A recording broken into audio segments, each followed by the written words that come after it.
Captain Hyun-woo stood on the bridge of the TDF Resilience, watching the stars through the main window. His ship moved quietly through space near the edge of human territory.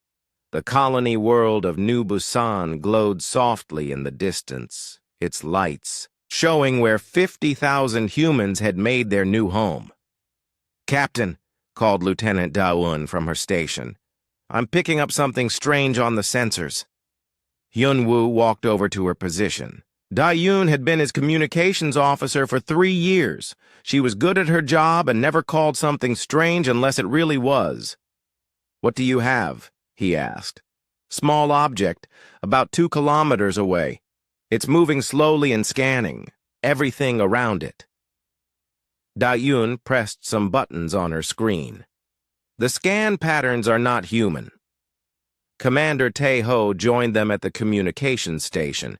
He was Hyun-woo's second in command and had fought in the border wars 5 years ago. "Could be a probe," he said. "Someone mapping our space." Hyun-woo nodded. "Put it on the main screen." The image showed a dark metal object about the size of a small car. It had several arms sticking out from its body, each one pointing sensors in different directions. Strange symbols covered its surface. "I've seen those symbols before," Tae-ho said quietly. "Intelligence briefing last month. That's Vorthak writing." The bridge became very quiet. Everyone knew about the Vorthak Empire. They had been moving through this part of the galaxy for the past 10 years, taking over one world after another. Any species that stood against them was crushed completely. "Run a full scan on that probe," Hyun-woo ordered. "I want to know everything about it." Da-eun worked quickly at her station. "It's recording shipping lane data, sir, looking at how our supply ships move between worlds, also scanning for military installations and weapon signatures." "They're planning something," Tae-ho said. "No one maps shipping lanes unless they want to attack them." Hyun-woo watched the probe continue its work. The Vorthak had never bothered with humans before. Earth was far from their main expansion route, and human space was small compared to other civilizations. But if they were here now, scanning and mapping, it meant they had decided humans were next on their list. "Sir," Da-eun said, "I'm intercepting communications from the probe. It's sending data back to a Vorthak fleet." "How far away?" "The signal delay suggests about 50 light years. But, sir, the data packets are huge. They're sending detailed maps of everything, our colonies, trade, routes, military positions." Hyun-woo made his decision. "Open a channel on all frequencies." "Channel open, sir." Hyun-woo stepped forward and spoke clearly. "Attention, Vorthak probe. This is Captain Hyun-woo of the Terran Defense Fleet. You are in human territory without permission. You have 10 minutes to withdraw your probe and leave our space. This is your only warning." They waited. The probe kept scanning as if nothing had happened. "No response, sir," Da-eun reported. "They're ignoring us." Tae-ho moved closer to Hyun-woo. "Captain, we should capture that probe. The intelligence value would be enormous. We could learn about their technology, their plans." Hyun-woo shook his head. "No. We gave them a warning. They chose to ignore it." "But, sir, the warning was clear, Tae-ho. 10 minutes to withdraw. We're not here to gather intelligence. We're here to protect human space." The minutes passed slowly. Everyone on the bridge watched the countdown timer. The probe continued its scanning work, completely ignoring the human ship nearby. "Time's up," Da-eun announced. "Weapons officer," Hyun-woo called. "Target the probe. 1 shot. Make it clean." "Targeting systems locked, sir." "Fire." A single beam of energy shot from the Resilience and hit the probe directly. The alien device exploded in a bright flash, leaving nothing but small pieces of metal floating in space. "Probe destroyed, sir," the weapons officer reported. "Good." Hyunwoo turned to Da-Yun. "Deploy a message buoy at the border coordinates. I want it broadcasting continuously on all frequencies." "What message, sir?" Hyunwoo thought for a moment. The Vorthak would be back. They always came back when someone destroyed their equipment. But humans had never been the type to back down from a fight, and they weren't going to start now. "No one enters human territory uninvited," he said slowly, "unless they don't want to come back." Da-Yun typed the message into the buoy's memory. "Should I include our position and ship identification?" "No, just the message. Let them wonder who sent it." The buoy launched from the Resilience and moved to the exact spot where human space officially began. It would stay there, broadcasting the warning to anyone who came close enough to hear it. "Sir," Taeho said quietly, "they'll be angry about the probe.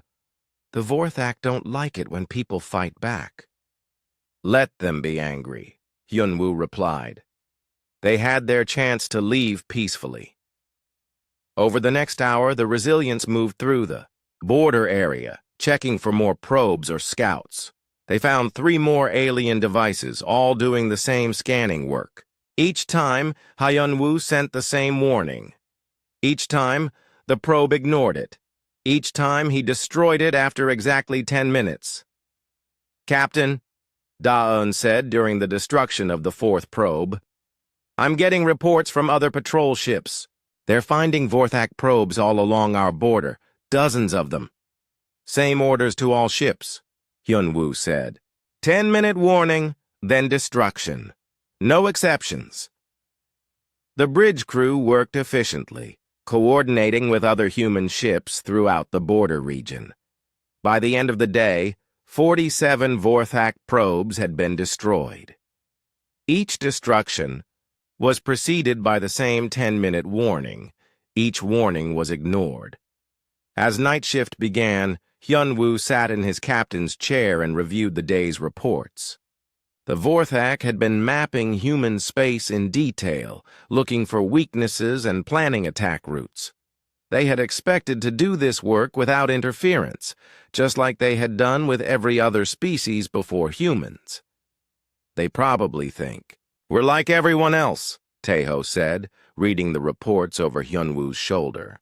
"Another small civilization that will surrender after the first battle." "Maybe," Hyunwoo said. "But they're about to learn something new." "What's that?" Hyunwoo looked out at the stars, thinking about the human colonies scattered throughout this region of space. Millions of people who had left Earth to build new lives among the stars. People who trusted the Terran Defense Fleet to keep them safe. "They're about to learn that humans keep their promises," he said. "We promised them a warning. We gave it. We promised consequences if they ignored it. Now they'll get those too." The message buoy continued broadcasting its simple warning into the darkness of space. Soon, the Vorthak would have to decide what to do about the species that had dared to fight back against their scouting mission. Hyunwoo hoped they would be smart enough to stay away, but he didn't think they would be. The Vorthak had conquered too many worlds to believe that humans could be any different. They were about to find out how wrong they were. Admiral Krex stared at the reports on his command screen. 47 probes destroyed in one day.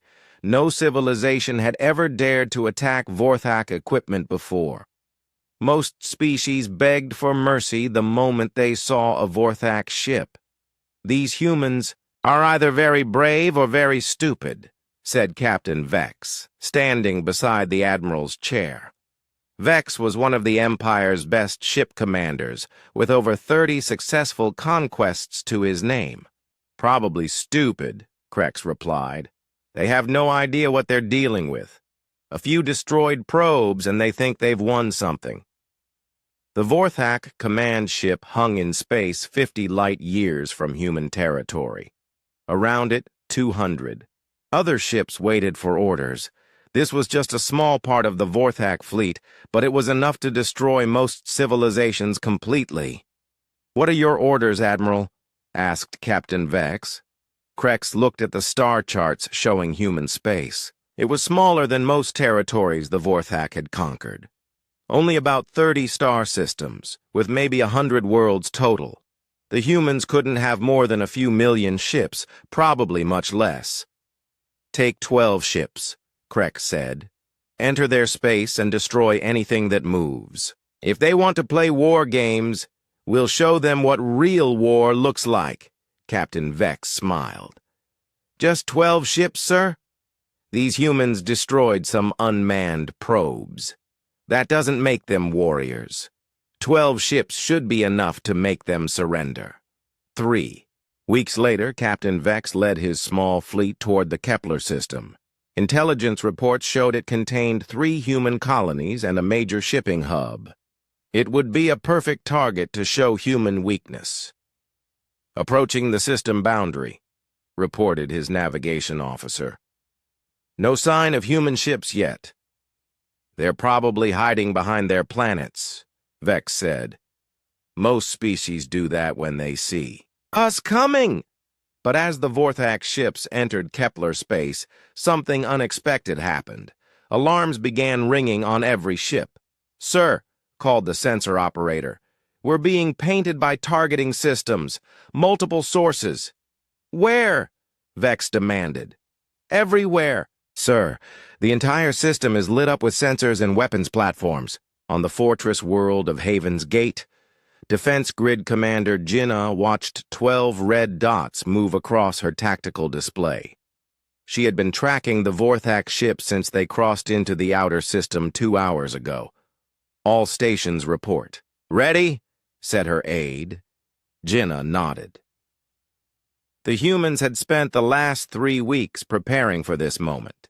Every ship in the system had been positioned according to carefully planned tactics. Every weapon platform had been armed and targeted. "Send the message," she ordered. The communication went out on all frequencies. "Vorthak ships, you are entering human territory without permission. Turn around now or face the consequences." Captain Vex laughed when he heard the message.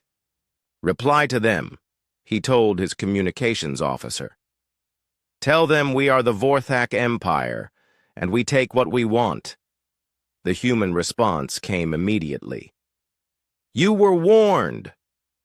Suddenly, space around the Vorthak fleet exploded with weapons fire. Energy, beams and missiles came from every direction. The humans weren't hiding behind planets. They were everywhere at once. "Evasive action!" Vex shouted. "Return fire!" But the human attack pattern was unlike anything the Vorthak had faced before. Instead of large battleships fighting in formation, the humans used many small, fast ships that moved in unpredictable patterns. Captain Wujin led the destroyer Iron, Will in a diving attack on the Vorthak flagship. His ship was half the size of the alien vessel, but it was faster and carried weapons designed specifically for ship-to-ship combat. "Target their engine section," Wujin ordered. "Full spread of missiles." The Iron Will's missiles hit the Vorthak ship's engines, causing massive explosions. But instead of trying to finish off the damaged ship, Wujin immediately turned away to attack another target. "Sir," his weapons officer said, "we can destroy that ship if we stay and fight." "No," Wujin replied. "Hit and run. That's the plan. Keep them confused and off balance." All around the system, human ships used the same tactics. They would attack suddenly, cause damage, then disappear before the Vorthak could respond effectively. The aliens found themselves fighting shadows. "This is impossible," Captain Vex said as another human ship vanished into an asteroid field. "How many ships do they have?" Sensors show at least 40 human vessels, his tactical officer reported. But they keep appearing and disappearing. Could be more. What the Vorthak didn't understand was that the humans were using the entire system as their weapon. Ships would hide behind moons, inside asteroid belts, even in the upper atmospheres of gas giants. They knew every hiding spot, every advantage the system could offer. After 2 hours of fighting, 3 Vorthak ships had been destroyed and 5 more were badly damaged. The human losses were much smaller. Only 6 ships destroyed, and a dozen damaged. "This is not going according to plan," Vex admitted as explosions rocked his ship again. "These humans fight like no one we've encountered before." "Orders, sir?" asked his second-in-command.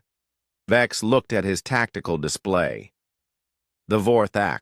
Ships were designed for big fleet battles against enemies who fought in traditional formations. These hit-and-run tactics were something they had never prepared for. "Signal retreat," he said finally. "We need to report this to Admiral Krex." As the surviving Vorthak ships limped away from Kepler system, Commander Jin Ah watched them go from her command center. "Should we pursue?" asked her aide. "No," Jinnah replied. "Let them go. They need to tell their admiral what happened here." The human ships regrouped near Haven's Gate. Captain Wu Jin brought the Iron Will alongside the command station. "Good work today," Jinnah told him over the communication link. "Think they learned their lesson?" Wu Jin shook his head. "No, they'll be back with more ships. The Vorthak don't give up easily. Then we'll be ready for them," Jinnah said. Captain Vex's fleet returned to Admiral Krex with news that shocked the Vorthak command. The humans had not only refused to surrender, they had won the battle. 12 ships, Krex said slowly. "You had 12 ships against a few human colonies, and you lost?" "Sir, they didn't fight like any species we've conquered before," Vex explained. "They used tactics we've never seen. Their ships are fast, their weapons are effective, and they seemed to know exactly what we were going to do before we did it." Krex stared at the battle reports. The Vorthak Empire had conquered hundreds of worlds over the past century. No one had ever defeated them in battle, not even once. "These humans destroyed 3 of our ships?" he asked. "Yes, sir. And they didn't seem afraid of us at all. When we told them we were the Vorthak Empire, they just said you were warned," and started shooting. Krex thought about this for a long time. Every other species had surrendered when they learned they were fighting the mighty Vorthak Empire. These humans had not only refused to surrender, they had fought back successfully. "Prepare the full battle fleet," he ordered finally. "If these humans want a real war, we'll give them one they'll never forget." Captain Vex felt a chill run through him. He had seen how the humans fought with just a few dozen ships. The idea of facing them again, even with the full Vorthak fleet, suddenly didn't seem like such a sure victory, but he was a Vorthak warrior, and Vorthak warriors did not show fear. "Yes, sir," he said. "How many ships should we bring?" "All of them," Admiral Krex replied. "Every ship we have. These humans need to learn what happens when someone defies the Vorthak Empire." General Thrak stood before the massive holographic display in the Vorthak Empire's war room. 200 ship icons glowed red against the star map, representing the largest fleet the Empire had assembled in 50 years. "This is 10 times the force we needed to conquer the Rillan Confederacy," said Admiral Krex. "Surely it's enough to crush these humans." Thrak nodded slowly. The humans had embarrassed the Empire by defeating Captain Vex's test force. No species had ever won a battle against Vorthak ships before. This insult could not be allowed to stand. We'll attack 3 of their systems at once, Thrak explained to his commanders. Split their forces, prevent coordinated defense. Each strike group will have 60 ships, more than enough to destroy any human fleet. The plan was simple and had worked against every enemy the Vorthak had faced. Overwhelming force applied quickly would break human resistance before they could organize an effective response. Meanwhile, on Earth, Fleet Admiral Min Ho sat in the Terran Defense Command Center, studying intelligence reports from the Kepler battle. The humans had won, but barely. And now, the Vorthak were bringing their full strength to bear. "How many ships are we looking at?" asked Strategic AI Director Yunji. Her quantum computers had been running invasion scenarios since the first Vorthak probe appeared. "At least 200, possibly more," Minho replied.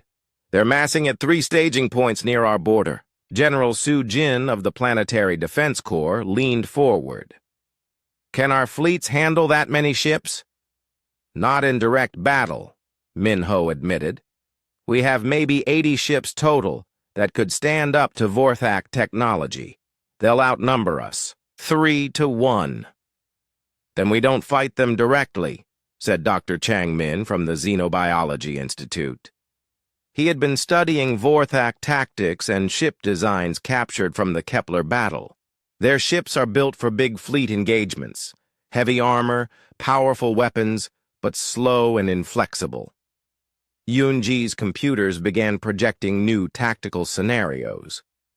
The AI models suggest they'll try to divide our forces by attacking multiple targets, standard Vorthak strategy.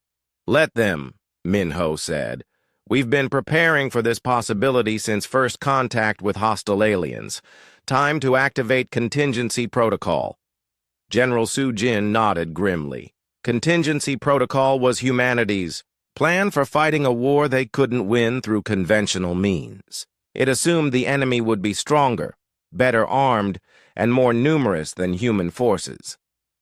"I'll begin civilian evacuations from the border worlds," said Captain Bo-Ram. "Military families first, then essential personnel." "No," Minho said firmly. "No evacuations." The room fell silent. Everyone stared at the fleet admiral. "Sir?" General Su Jin asked carefully. "If we evacuate civilians, it tells the enemy we're afraid. It also tells our own people we don't think we can protect them." Minho stood up and walked to the main display. "Every human in those systems is counting on us. We don't abandon them." Dr. Chang Min pulled up new data on his screen. "Admiral, I've analyzed the wreckage from Kepler. Vorthak ships have some interesting weaknesses. Their heavy armor makes them slow to maneuver. Their weapons are designed for long-range bombardment, not close combat. What are you suggesting?" "We use their strengths against them. Let them come close, then hit them with everything we have at point-blank range." Admiral Sung Ho had been quiet during the discussion, but now he spoke up.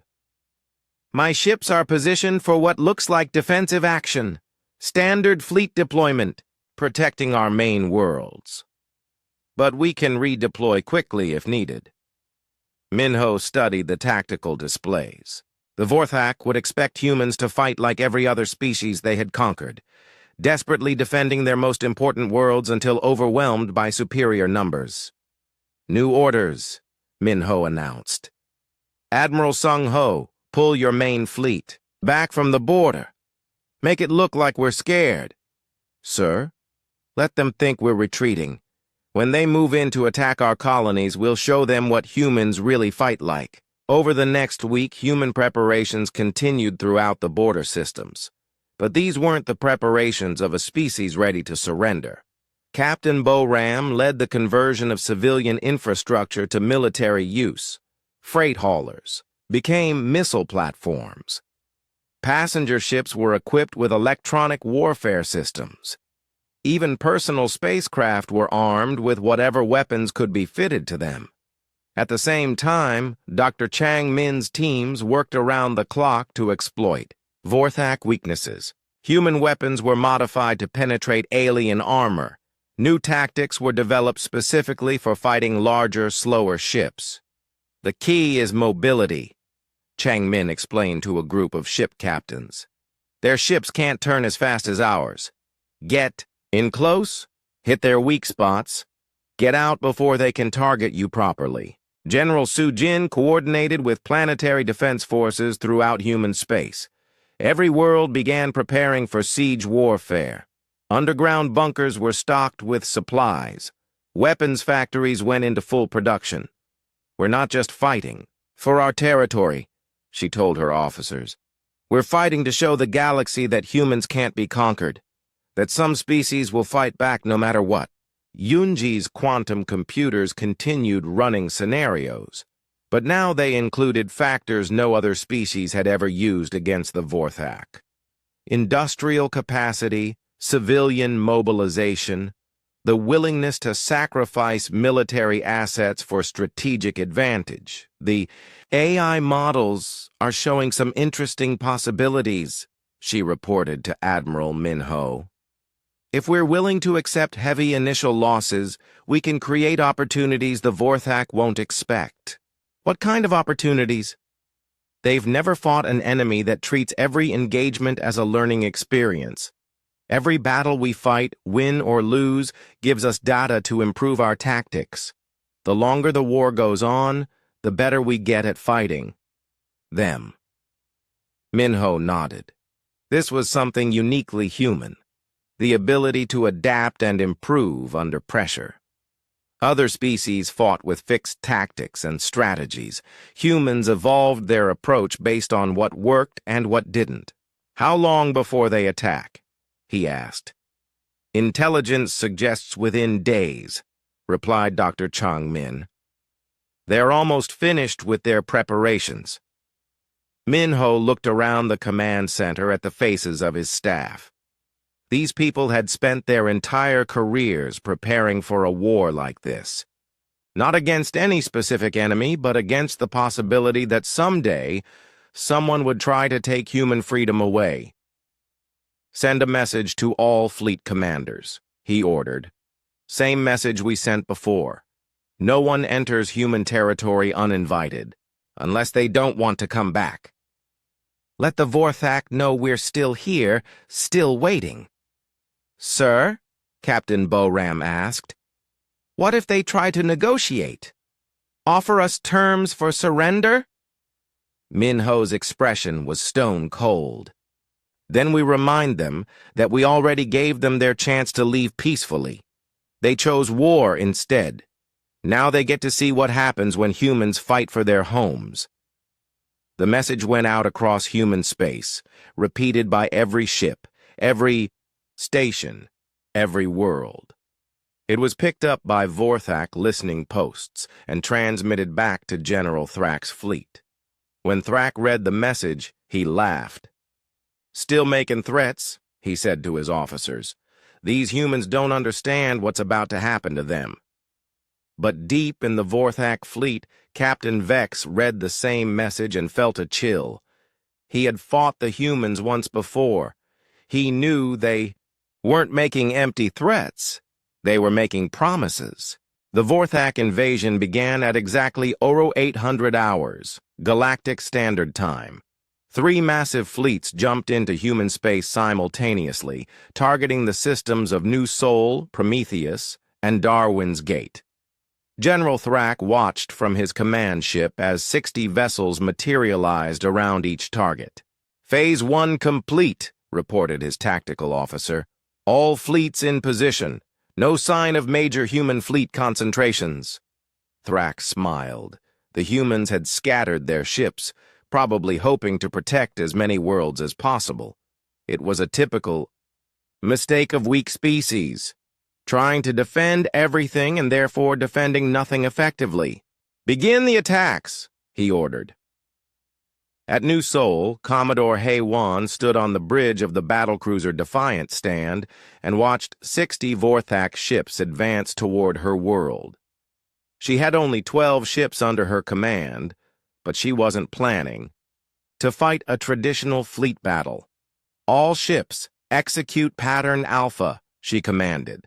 The human ships scattered in different directions instead of forming up for battle. The Vorthak expected them to group together for mutual protection, but instead they spread out across the entire system. "What are they doing?" asked Captain Vex, who was leading one of the Vorthak assault groups.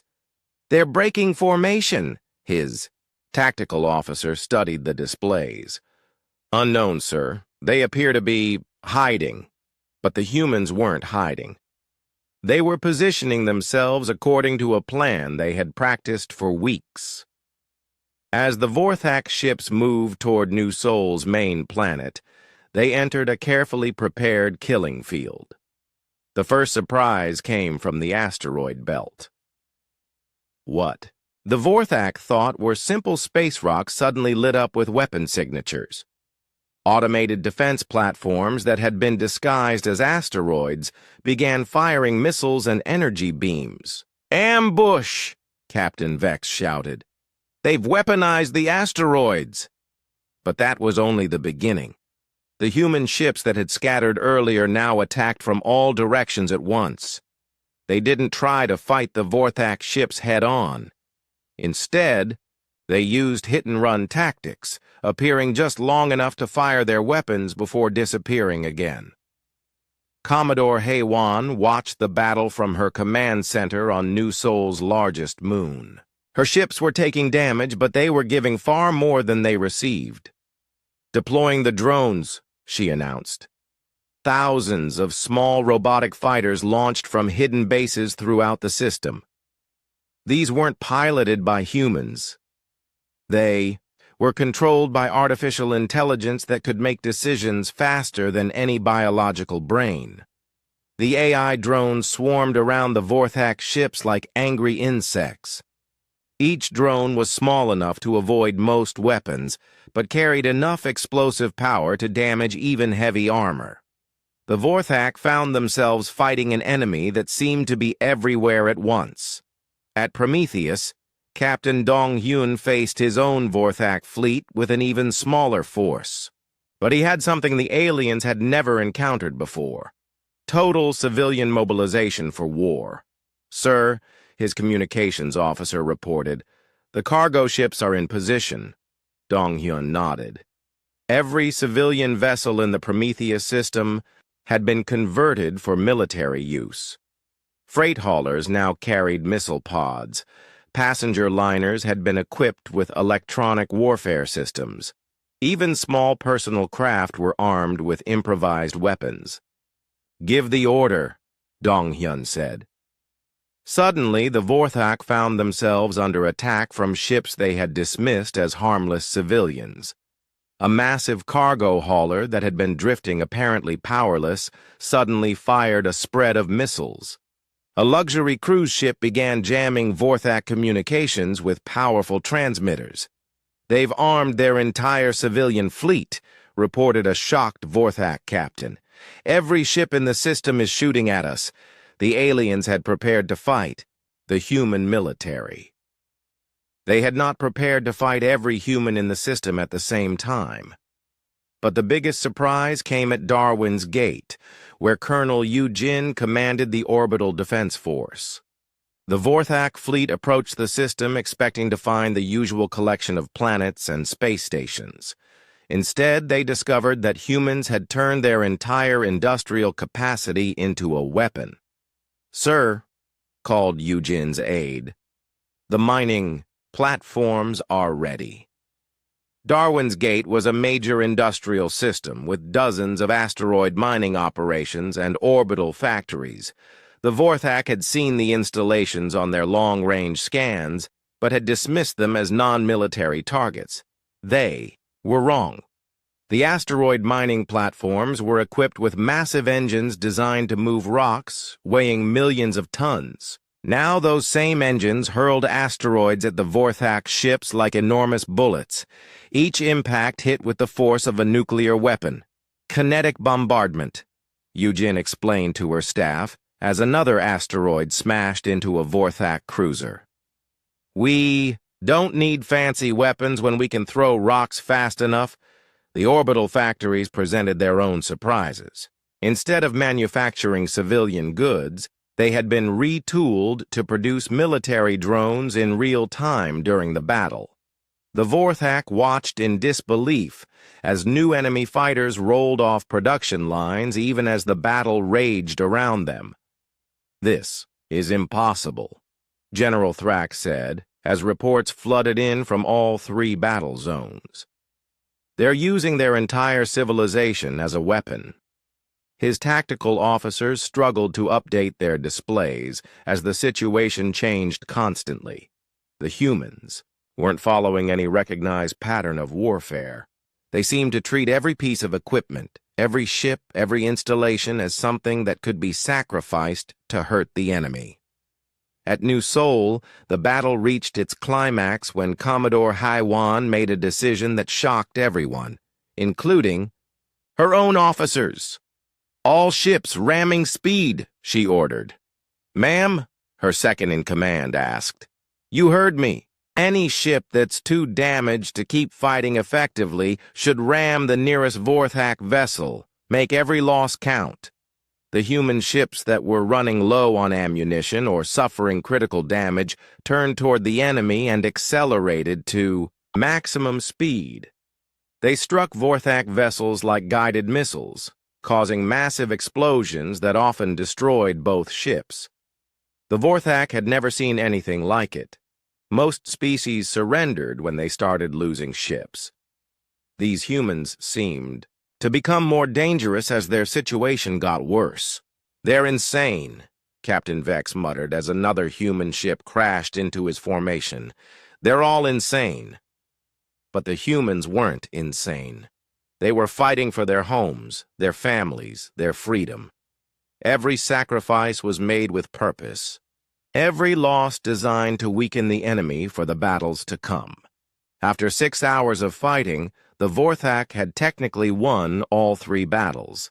They controlled the space around New Seoul, Prometheus, and Darwin's Gate. But their victory had cost them dearly. Of the 180 ships that had begun the invasion, 43 had been destroyed, and another 60 were damaged beyond immediate repair.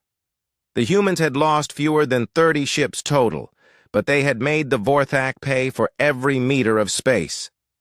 "Status report," General Thrak demanded as his fleets regrouped. "All 3 systems secured, sir," reported his aide. "But our losses were significant." Thrak stared at the casualty reports. In their entire history of conquest, the Vorthak Empire had never lost so many ships in a single day. And this was supposed to have been the easy part of the war. "What about human fleet strength?" he asked. "Unknown, sir. They seem to have more ships than our intelligence indicated. And their tactics? We've never encountered anything like them." Thrak nodded grimly.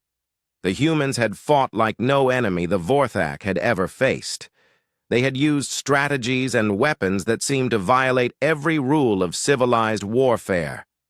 "Prepare for Phase 2, he ordered.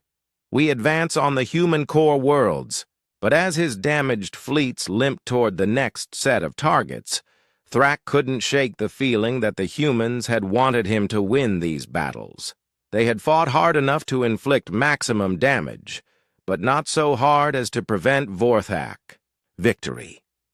It was almost as if they were drawing the Empire deeper into human space on purpose. The thought made him very uncomfortable. Fleet Admiral Minho stood in the Terran Defense Command Center, watching tactical displays that showed Vorthak forces advancing deeper into human space. The aliens had won their first battles, just as he had expected them to. Now came the real test.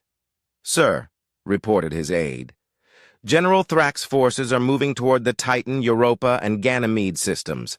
They'll arrive within 18 hours. Minho nodded. The Vorthak were following their standard conquest pattern: defeat the border defenses, then advance on the major population centers. It was a strategy that had worked on dozens of worlds, but humans weren't like other species. Activate phase. 2, Minho ordered. Send the signal to all commands. Across human space, the real war began. Dr. Il-sung, head of the Emergency Technologies Division, had been waiting for this moment. His laboratories had spent the past month developing weapons that existed only in theory just weeks before. Bring the new systems online, he told his teams. In secret facilities throughout human territory, weapons that the Vorthak had never imagined came to life. Directed energy beams that could penetrate alien armor like paper. Nanite swarms that could disable entire fleets by attacking their computer systems. And most terrifying of all, self-replicating automated warships that could be produced faster than they could be destroyed. Sir, his assistant reported, the manufacturing centers are ready. We can begin production of the new ship classes immediately. Il-sung smiled grimly. Begin production, maximum rate. We're about to show the Vorthak what human engineering can do when we put our minds to it. Captain Nari received her orders while leading a patrol near the Vorthak supply lines. Instead of defending human worlds, she was told to attack something the aliens would never expect: their logistics network. Target their supply convoys, her orders read. Cut off their fuel, ammunition, and spare parts. Make them fight with what they brought. Nari's squadron consisted of fast attack ships designed for hit-and-run tactics. They could strike quickly, cause maximum damage, and disappear before the enemy could respond. Plot intercept courses for all Vorthak supply routes, she ordered, her navigation officer. We're going hunting. The humans had studied Vorthak logistics during the border battles. The aliens used massive supply ships that moved slowly between their fleets and their home territory. These vessels were lightly defended because no enemy had ever been bold enough to attack them. First target acquired, reported Nari's tactical officer. Vorthak supply convoy, 12 ships, minimal escort. Attack pattern Delta, Nari commanded. Hit the fuel carriers first. Her squadron struck like lightning. Human ships appeared from multiple directions, fired their weapons, and vanished before the Vorthak could mount an effective defense. Within minutes, half the supply convoy was destroyed or drifting helplessly in space. Meanwhile, engineer Kyung-ho was implementing one of the most ambitious projects in human history.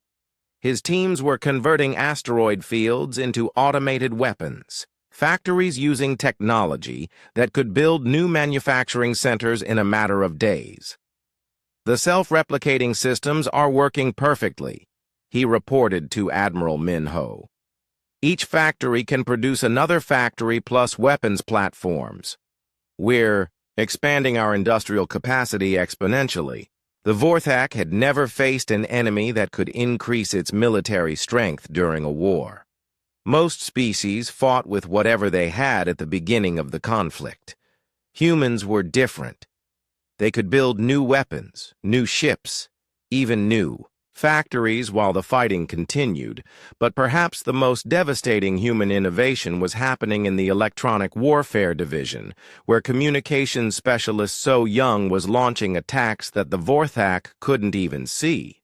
We've penetrated their command networks, she reported to her superiors.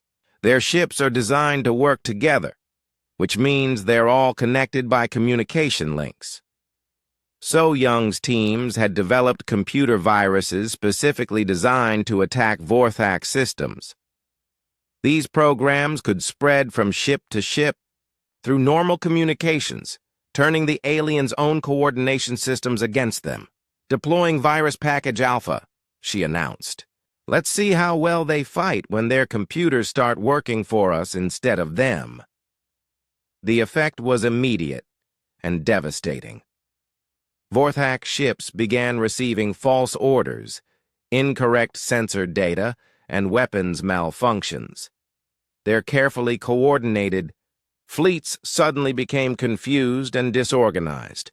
General Thrak noticed the problems during his advance on the Titan system. "Sir," his communications officer reported, "we're getting conflicting orders from different ships. Some vessels are reporting targets that don't exist. Others are firing on empty space." "Computer malfunction?" Thrak asked. "Unknown, sir. It's happening across the entire fleet." What Thrak didn't know was that his ship's computers were now partly controlled by human artificial intelligence. Every order he gave was intercepted, analyzed, and sometimes changed before reaching its destination. The humans had turned the Vorthak fleet's greatest strength, its coordination, into a weakness. As the second wave of battles began, the Vorthak discovered they were fighting a completely different enemy than before. The humans, who had struggled to defend 3 border systems, now seemed to be everywhere at once. Captain Vex, commanding a cruiser in the attack on Europa, watched in disbelief as human ships appeared from nowhere, fired weapons he'd never seen before, and vanished again. "Sir," his tactical officer said, "those energy beams cut through our armor like it wasn't there. How is that possible?" "I don't know," Vex replied grimly, "but they're not using the same weapons they had before." The truth was that humans had been studying Vorthak technology captured in the earlier battles. Dr. Il Sung's teams had analyzed alien armor, weapons, and ship designs to develop perfect countermeasures. "Every battle teaches us something new," Il Sung explained to his staff. "The Vorthak think war is about who has the biggest ships. We think war is about who learns faster." As the fighting continued, it became clear that the humans were not just defending themselves, they were evolving their military capabilities in real time. New weapons appeared every day. New tactics were tested and refined during actual combat. New ships rolled off production lines with improvements based on the latest battle data. "This is impossible," General Thrak said as his forces struggled to adapt to constantly changing human strategies. "No species can develop new technology this quickly." His aide pulled up intelligence reports from captured human equipment. "Sir, they appear to be using artificial intelligence to accelerate their research and development. Their computers are designing new weapons faster than our scientists can analyze them." Thrak stared at the reports. The Vorthak Empire had conquered through superior technology and overwhelming force, but the humans were matching their technology and finding ways to turn Vorthak's strength into weakness. "How many ships have we lost?" he asked. 73 destroyed, sir. Another 100 damaged. And, sir, we're running low on supplies. Something is attacking our supply lines." For the first time in his military career, General Thrak felt something he had never experienced before: doubt. The humans weren't fighting like any enemy the Vorthak had faced. They were treating the war itself as a learning experience, getting stronger with every battle. "Pull back to defensive positions," he ordered reluctantly. "We need to reassess the situation." But even as the Vorthak forces retreated, human ships followed them. Captain Nari's raiders continued attacking supply convoys. Engineer Kyung-ho's factories continued building new weapons. Communications specialist So Young's viruses continued spreading through Vorthak computer networks. The humans had turned defense into offense, and they were just getting started. Admiral Minho watched the tactical displays with satisfaction. The Vorthak had expected a quick conquest, followed by human surrender. Instead, they were getting a war unlike anything in their experience. "Phase 3? Asked his aide. Minho nodded. "Phase 3. Time to show them what happens when humans stop playing defense and start hunting." Admiral Kex, Supreme Commander of the Vorthak Empire's military forces, arrived in human space with reinforcements that doubled the size of the invasion fleet. 400 ships now surrounded human territory, the largest armada the Vorthak had ever assembled. "This ends now," Kex announced to his fleet commanders. "These humans have embarrassed the Empire long enough." But as his ships took position for what should have been the final assault, reports came in that changed everything. The humans weren't just defending anymore, they were advancing. "Sir," his intelligence officer reported, "human ships are attacking our forward bases. They're not trying to drive us away. They're trying to capture our technology." Captain Jae-hyun led the human task force responsible for the most shocking development of the war. His ships didn't just destroy enemy vessels. They captured them intact and immediately began incorporating Vorthak technology into their own designs. "Boarding teams away," Jae-hyun ordered as his Marines invaded a disabled Vorthak cruiser. "Remember, we need their computers, their weapon systems, and their engines intact." The human boarding parties moved through the alien ship with practiced efficiency. They had done this dozens of times now, learning something new from each captured vessel. "Sir," reported his chief engineer, "we've downloaded their navigation database, also got their weapon specifications and shield harmonics." What happened next was something that defied everything the Vorthak thought they knew about warfare. The captured cruiser was taken to a human shipyard, where teams of engineers began modifying it in real time. Within hours, the same ship that had been attacking human forces was now fighting alongside them, its weapons and systems improved with human technology. "This is impossible," Admiral Keck said when he saw the reports. "They're stealing our ships and making them better."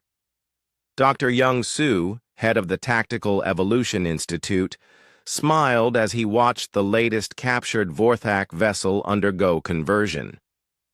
"Every ship they lose makes us stronger," he explained to his team. "We're not just fighting them, we're absorbing their technology and improving it." The humans had discovered something that no other species had ever realized. Vorthak ships were designed with standardized components that could be easily modified. What the aliens thought was efficient engineering, humans saw as an opportunity. "Install the new weapon systems," Young-soo ordered, "and upgrade their computers with our AI systems." The modified Vorthak ships were faster, more maneuverable, and deadlier than their original versions. They kept the heavy armor and powerful engines of alien design, but added human innovations like adaptive tactics programming and real-time battlefield analysis.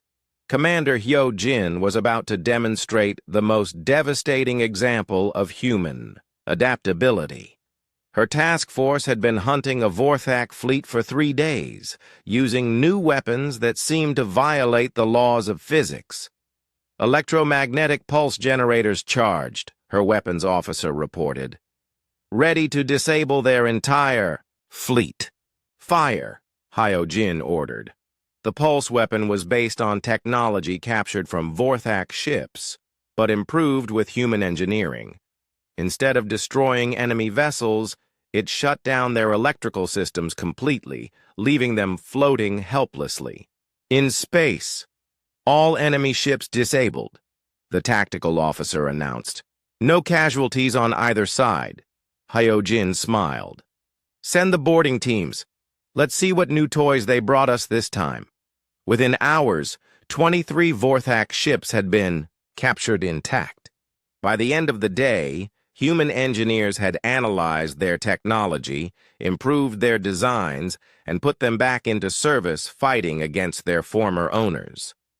Admiral Kex watched his fleet shrink not through destruction, but through conversion. Every ship the humans captured became part of their navy. Every weapon system they analyzed was reverse-engineered and improved. "How many ships have we lost to capture?" he asked his aide. 67, sir. And they're all still operational, just fighting for the humans now. For the first time in Vorthak military history, an enemy was getting stronger during the war, instead of weaker. The humans treated every battle as a learning experience and every captured ship as raw material for improvement. Dr. Young-Su's teams had made another breakthrough that shocked even human command. They had figured out how to build ships that could repair themselves during battle using materials from destroyed enemy vessels. "Self-repairing armor plating is online," he reported to Admiral Minho. "Our ships can now cannibalize Vorthak wrecks to fix their own damage." Minho watched tactical displays showing human ships literally eating the remains of destroyed alien vessels and using the materials to rebuild themselves stronger than before. "You're telling me our ships can now heal themselves by consuming enemy wrecks?" "Better than that, sir.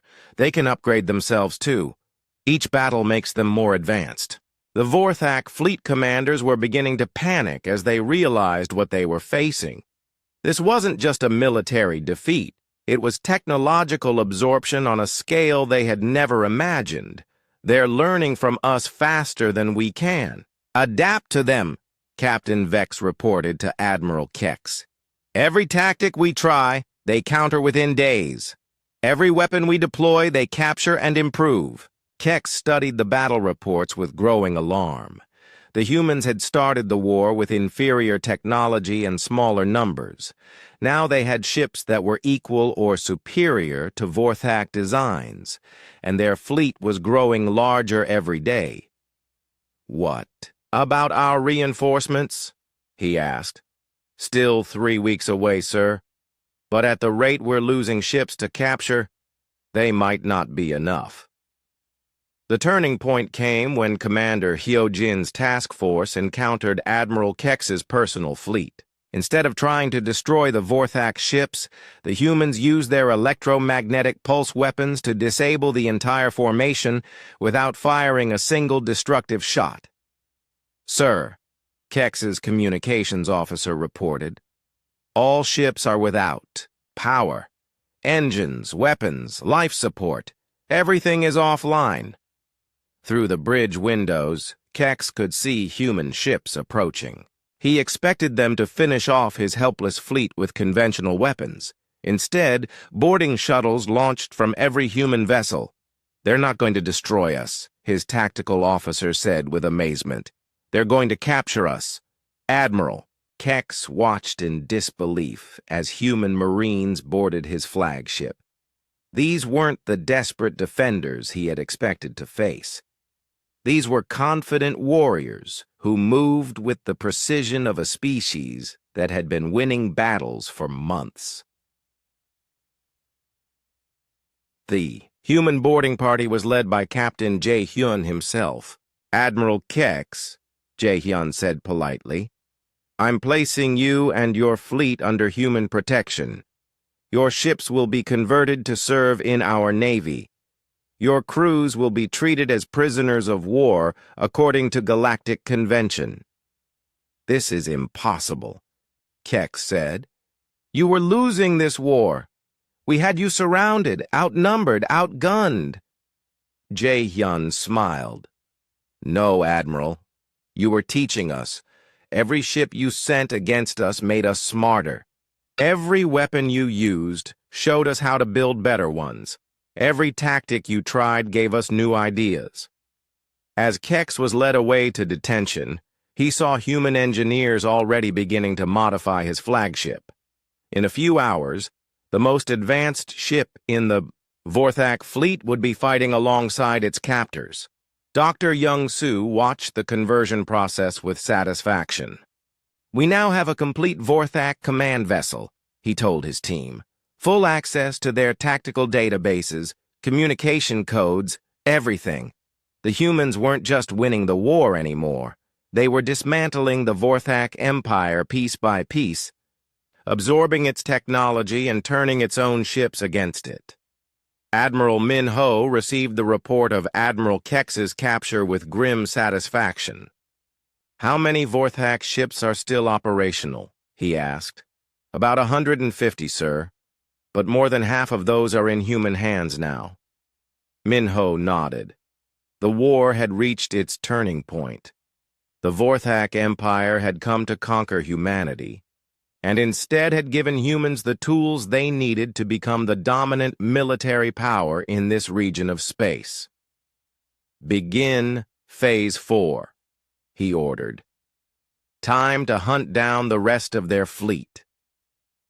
The Vorthak had taught humans how to fight an interstellar war. Now they were about to learn what happened when humans decided to finish one. Fleet Admiral Min Ho stood before the largest tactical display in human history. It showed not just human space, but the entire region where Vorthak forces were scattered and running. Operation Reckoning had begun. All hunter-killer squadrons. "Report ready," announced his communications officer. "We have 130 ships organized into 26 hunting groups." Min Ho nodded. More than half of those ships had once belonged to the Vorthak Empire. Now they flew under human command, upgraded with technology that made them deadlier than their original designers had ever imagined.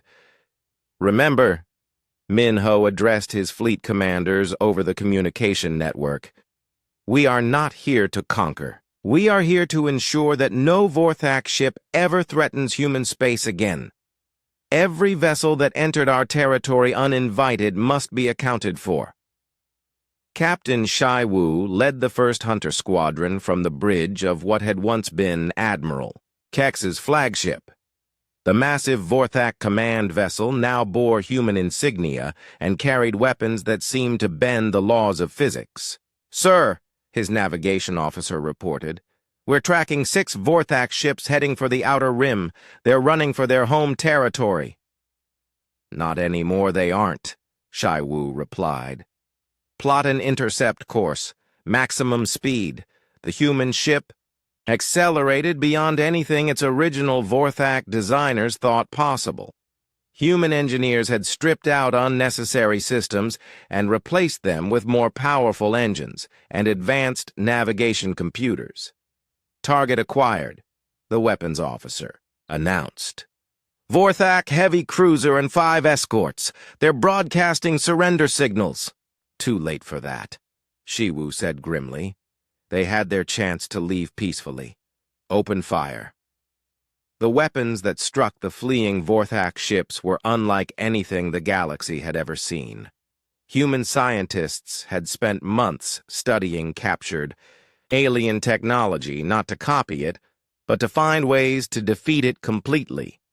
Energy beams passed through Vorthak shields as if they didn't exist. Missiles that could track targets across multiple star systems found their marks with perfect accuracy. In less than 10 minutes, 6 alien ships were reduced to floating debris. "All targets destroyed," the tactical officer reported.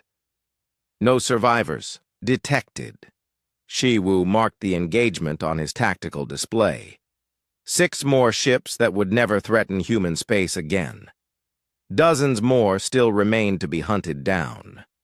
Meanwhile, Major Ara led ground forces in dismantling Vorthak forward, bases throughout the region. These installations had been built to support the invasion of human space. Now they were being systematically destroyed or converted to human use. "Demolition charges set," her explosives expert reported. "The base will be completely destroyed in 30 seconds. "Wait," Ara ordered. "First install the monitoring station." Her engineers quickly set up an automated surveillance post that would watch this location for centuries to come. Any alien ship that tried to use this system as a staging area would be detected immediately and destroyed by automated defenses. "Now blow it," she commanded. The Vorthak base vanished in a brilliant explosion. In its place, human technology began constructing a warning beacon that would broadcast the same message that had started this war. No one enters human territory uninvited unless they don't want to come back.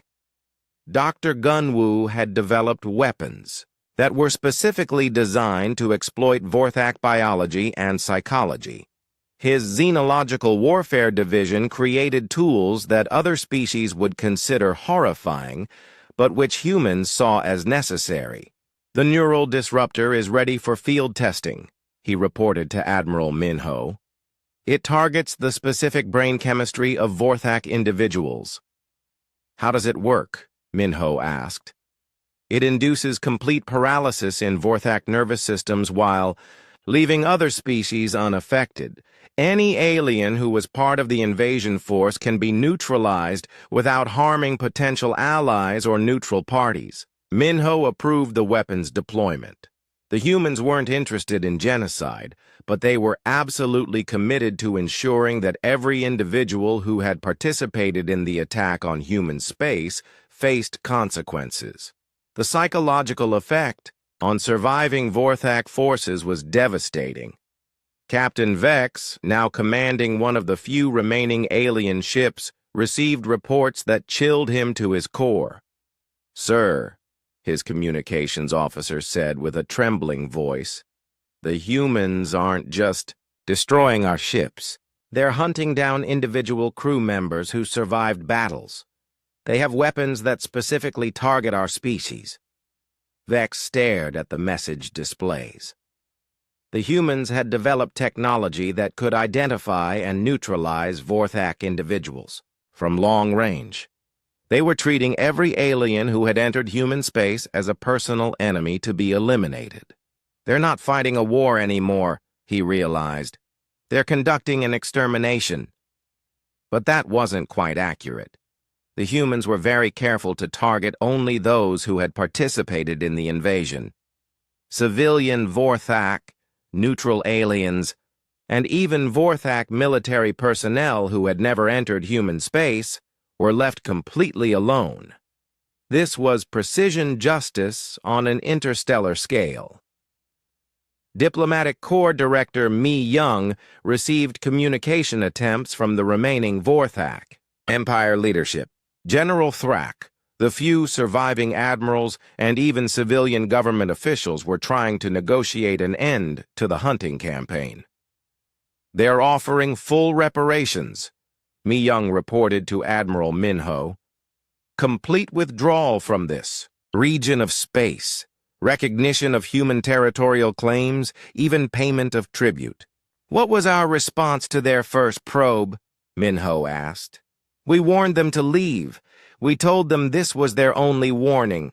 Then they know our position. No negotiations, no mercy for those who ignored our warning.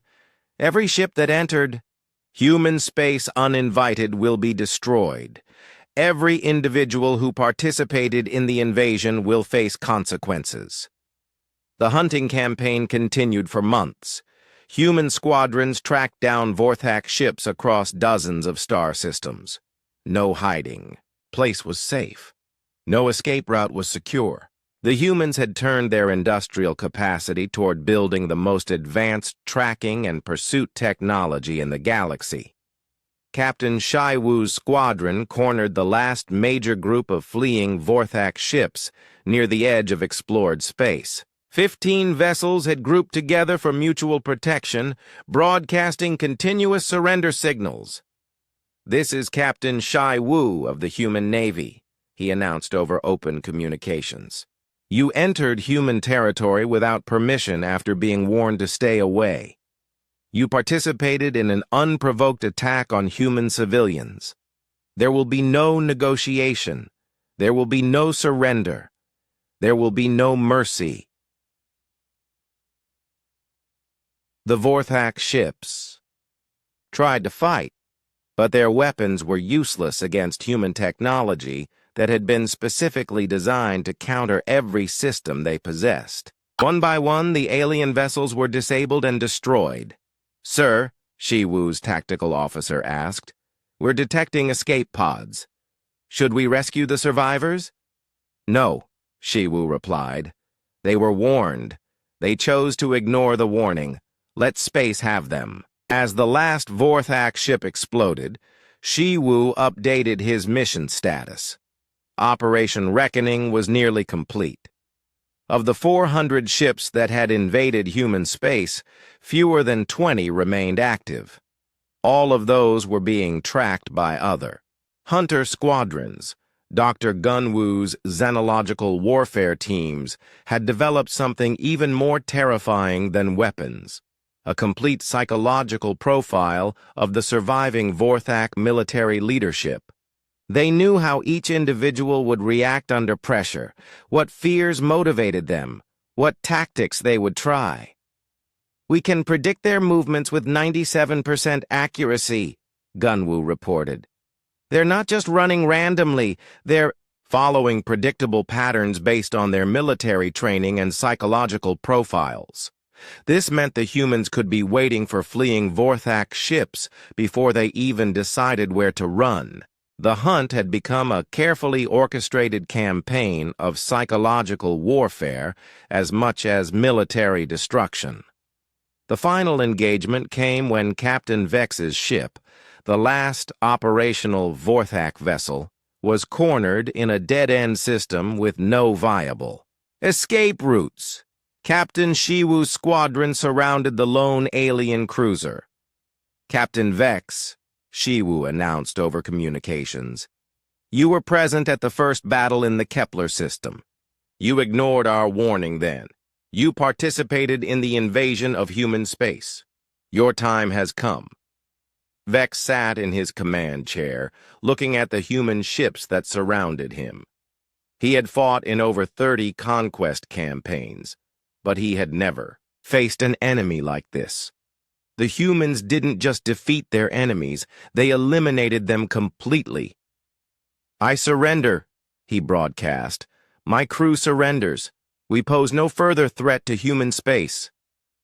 You were given your chance to surrender, Shiwu replied.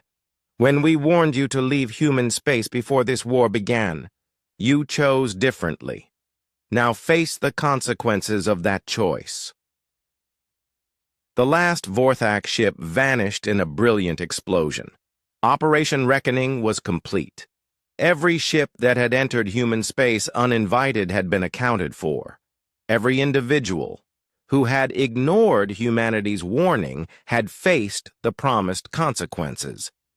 The galaxy had learned that when humans made a promise, they kept it, whether that promise was for peace or for retribution. Admiral Minho stood in the Memorial Hall of Terran Defense Command, looking at the wall that listed every human who had died defending their space. The war with the Vorthak Empire was over, but its consequences would shape galactic politics for generations to come. Final casualty report, sir, his aide announced. 2,400 human military personnel killed in action. 68 ships lost. Estimated Vorthak losses. 400 ships destroyed. Approximately 200,000 personnel. Min Ho nodded grimly. The numbers told the story of what happened when a galactic empire ignored a simple warning from humans. But the war's end was just the beginning of humanity's new role in the galaxy. Captain Sung Min commanded the new border guard from a massive space station positioned at the edge of human territory. The station was built using both human and captured Vorthak technology, making it more powerful than anything either species had created alone. Sir, his communications officer reported, we have another delegation requesting permission to enter human space. The Rillan Confederacy wants to establish diplomatic relations. Sung Min studied the approaching ships on his tactical display. 3 small vessels, broadcasting peaceful intentions and following all the approach protocols that humanity had established after the war. Are they following the new procedures? He asked. Yes, sir. Full identification broadcast, complete passenger, and cargo manifests, weapons powered down, and they stopped at the outer beacon to request permission. Grant them safe passage to Diplomatic Station Alpha, Sheng Min ordered. Escort them personally. Make sure they understand our protocols are not suggestions. The Rillan ships were met by a squadron of human vessels that had once belonged to the Vorthak Empire. The aliens could see immediately that humans now possessed technology equal to anything in the galaxy, backed by the industrial capacity to build more ships whenever they needed them. Dr. Juwan, now head of interspecies relations, met the Rillan delegation at humanity's first official diplomatic station. The meeting room was designed to accommodate dozens of different alien physiologies, but its message was clear. Humans were prepared to deal with any species in the galaxy. "Welcome to human space," Juwan said to the Rillan ambassador. "We appreciate your following our approach protocols. It shows respect for human sovereignty." The Rillan ambassador, a tall creature with silver skin and large black eyes, spoke carefully. "We have heard what happened to the Vorthak Empire. We want to ensure there are no misunderstandings between our peoples." "That's very wise," Juwan replied. "The Vorthak were given clear warnings. They chose to ignore them. We hope other species will learn from their mistake." "What exactly are humanity's territorial claims?" the ambassador asked. Juwan activated a holographic star map that showed human space clearly marked with automated defense systems, patrol routes, and warning beacons. "These 37 star systems are under human protection," she explained. "Any ship entering this space without permission will be challenged. Any ship that ignores our warnings will be destroyed. Any species that attacks human interests will face the same fate as the Vorthak." The Rillan ambassador studied the map carefully. The territory was larger than it had been before the war, expanded to include strategic systems that could threaten human space if controlled by hostile forces. "And outside this territory?" the ambassador asked. "Outside our territory, humans have no imperial ambitions," Juwan said. "We are not conquerors. We are not interested in building an empire. We simply want to be left alone to develop our civilization in peace. But if threatened," Juwan's expression became very serious. "If threatened, we will respond with overwhelming force until the threat is eliminated completely. We prefer peace, but we are very good at war." The meeting established the pattern for all future diplomatic contacts with humanity.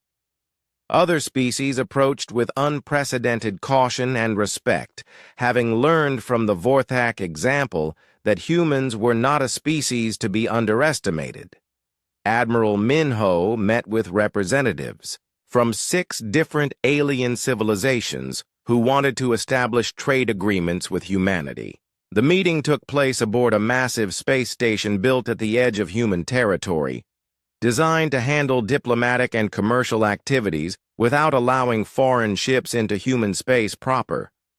"We have a simple policy," Minho explained to the assembled delegates. "Peaceful contact is welcome, fair trade is encouraged, mutual respect is required, but human space remains off-limits to foreign military vessels under any circumstances." "What about joint training exercises?" asked the delegate from the Terran Federation. "Many species participate in mutual defense arrangements. Humans train alone," Minho replied firmly. "Our military capabilities are not for sharing or demonstration. Our defense arrangements are entirely self-sufficient." The aliens understood the message. Humanity had proven capable of destroying the most powerful military force in their region of space. They had no interest in allying with other species because they didn't need allies. Captain Sheng Min's border guard had grown into the most powerful military force in known space.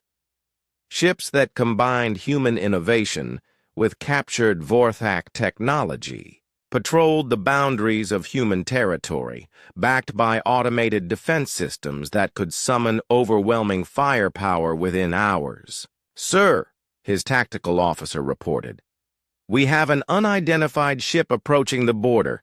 It's not following our approach protocols." Sung Min looked at the tactical display. A single vessel was moving toward human space without broadcasting, identification, or requesting permission. It could be a lost civilian ship, a probe from an unknown species, or something more dangerous. "Send the standard warning," he ordered. The message went out on all frequencies. "Unknown vessel, you are approaching human territory. Identify yourself immediately and state your intentions. Failure to comply will result in your destruction." The ship immediately stopped and began broadcasting frantically. "This is a civilian transport from the hegemony worlds. We got lost during a routine cargo run. Please don't shoot." "Verify their identity," Sung Min ordered. "Full scan."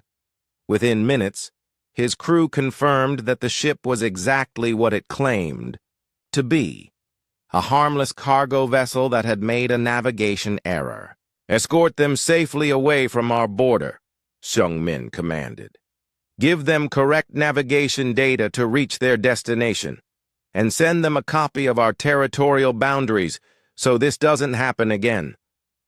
The cargo ship departed gratefully, its crew now carrying the story of how humans had been stern but fair with a simple navigation mistake. Word spread throughout the galaxy that humans were not unreasonably aggressive, but they were absolutely serious about their territorial boundaries. Dr. Ju Wan received a special delegation from what remained of the Vorthak Empire, the few surviving. Leaders wanted to formally end all hostilities and establish a peace treaty. "There are fewer than 50,000 Vorthak military personnel still alive," their representative explained. "The Empire has withdrawn from this entire region of space. We want to ensure there will be no further conflict between our peoples." "The war is over," Ju Wan replied. "Every ship that entered human space uninvited has been destroyed. Every individual who participated in the invasion has been eliminated. Humanity's promise has been kept." "And the future?" the Vorthak delegate asked. "Simple. Do not enter human territory without permission.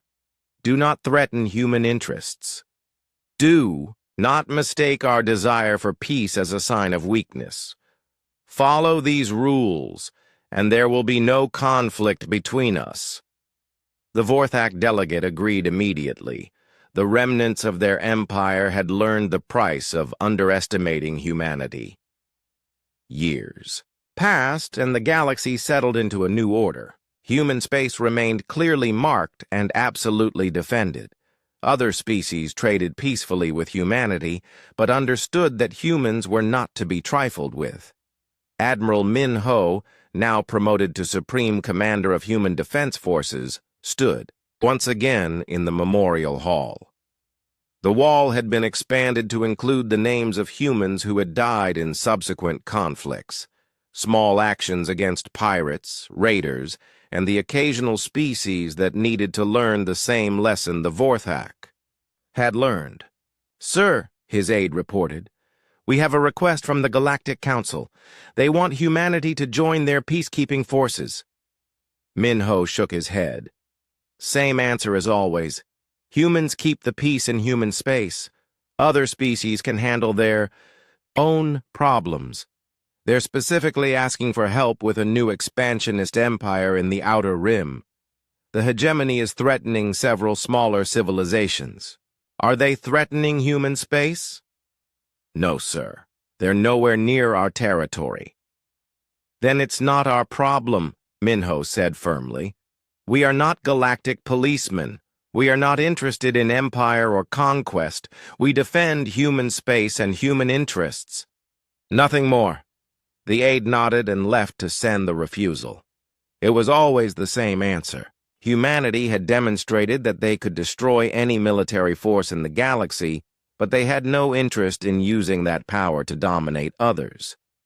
Captain Shung Min continued his patrols of human space, now commanding a fleet that incorporated technology from dozens of different species.